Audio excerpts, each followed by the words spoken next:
यदि आप हमारे चैनल के सभी गाने को पसंद करते हैं तो डीडी प्रोडक्शन हाउस के यूट्यूब चैनल को लाल बटन दबा के सब्सक्राइब करें और घंटी के निशान को जरूर दबाएं। आरबी रिकॉर्डिंग स्टूडियो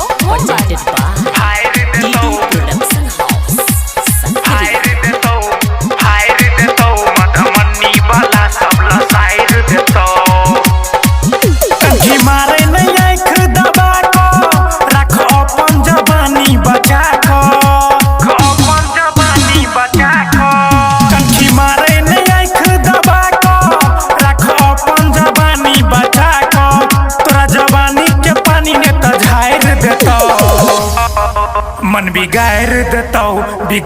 देतौ दरभंगा वाला सब लसाइर देतौ चोली फाइर देतौ मधुबनी वाला सब लसाइर देतौ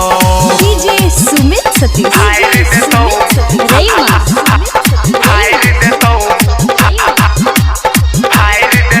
मधुबनी वाला सब लसाइर देतौ 2018 में गेली मनमानी एलै 19 चुस लेतौ जवानी 2018 में गेली मनमानी एलै 19 चुस लेतौ जवानी।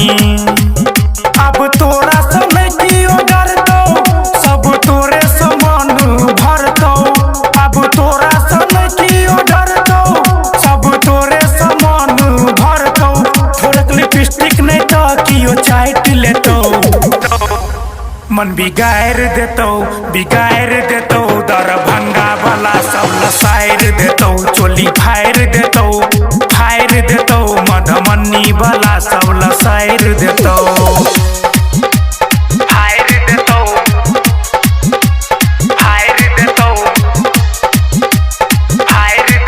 मधुबनी वाला सब लसाइर देतौ।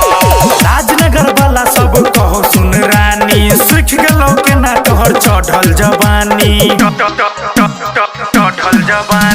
रैका वाला कहो सुन हमर रानी सुख गेलौ केना तोहर चढ़ल जवानी। दलियो पायल किया नहीं ललही दोसर छौरा लग तू किया गेलही